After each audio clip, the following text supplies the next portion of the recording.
Okay, so on to part 3, slope and rate of change. Okay, hopefully we know that slope and rate of change are the same thing. So if it's asking you for the rate of change, it is literally just asking you for the slope. And it might even use like an even longer phrase than this. It might say the rate of change of y with respect to x, kind of like how it does right here. Again, that just means slope. So just so I don't have to keep writing it down over and over and over again throughout this video, I'm going to go ahead and write down my slope formula right now. I'm just going to write it once. So my slope formula is m equals y2 minus y1 over x2 minus x1, which is the same thing as rise over run, which is also the same. We don't use this one very much, but technically that's all the same thing as change in y over change in x. Okay, so let's see. On number 1. A construction worker built steps up to a home. The table shows the linear relationship between the height off the ground in inches and the number of steps. What is the rate of change, slope, of height off the ground with respect to the number of steps? Okay, what is the slope? Okay, I mean, in all my years of doing math, I have not ever seen them try to trick you with a table. This will be x, this will be y.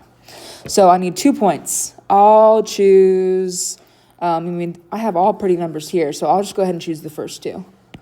So these are my x's, so I'll say this is my first x, this is my first y, second x, second y.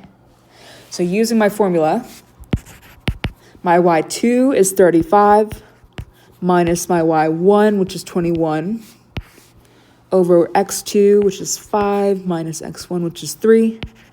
So up here, I get 14. Down here, I get 2. 14 divided by 2 is, not 2. It is 7.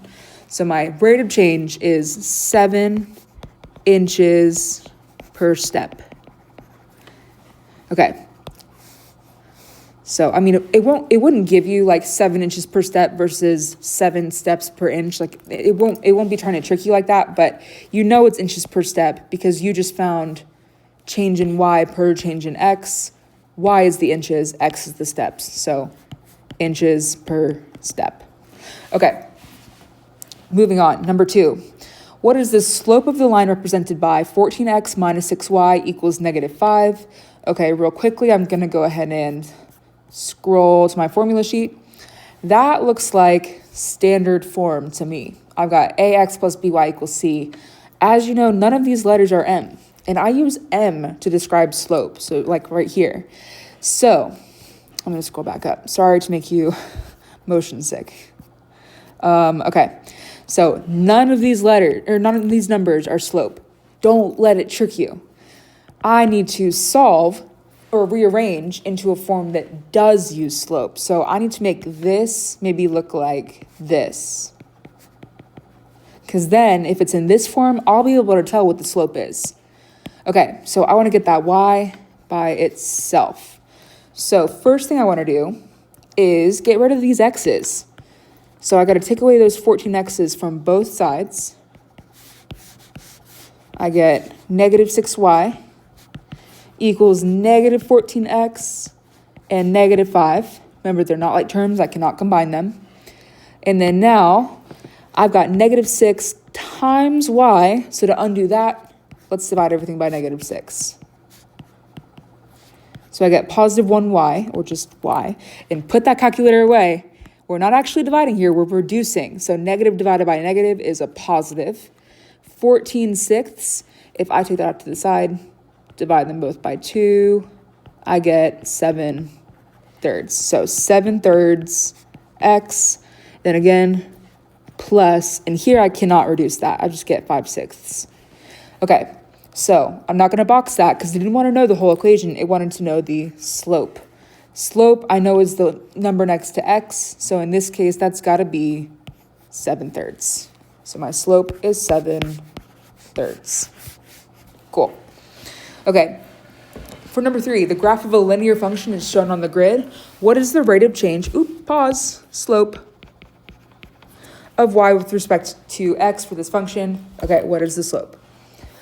Okay, so it gave me two ordered pairs. So I can totally label this x1, y1, x2, y2, and then use my formula. Or I can just count my rise over run. You know what? I'll go ahead and do it both ways. If you're gonna do it from the graph, first of all, let's check. These ordered pairs or these pretty points are kind of far away. There's a high possibility that I'm gonna like miscount when I'm like counting jumps. So I'm gonna find one that's closer. I'll use this one and this one instead. So my rise, I'm down by 3, so -3. My run, I'm increasing by 4, right? 4, yes. So my slope is -3/4. That's my answer. Oops. -3/4. Boom, done. Okay, if you like the formula better, if you're like, I just don't trust myself, I know I'm gonna miss a jump.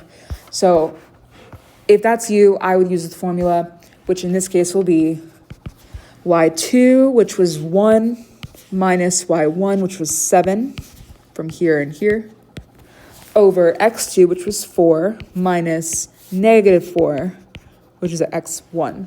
So up here I get -6. Over here I get 8. And if I reduce that, if I divide them both by 2, I get -3/4, which, oh my goodness, that's the same thing I got here. Amazing. I can feel extra confident. Wonderful. Okay, that concludes our section about slope and rate of change on the exam review.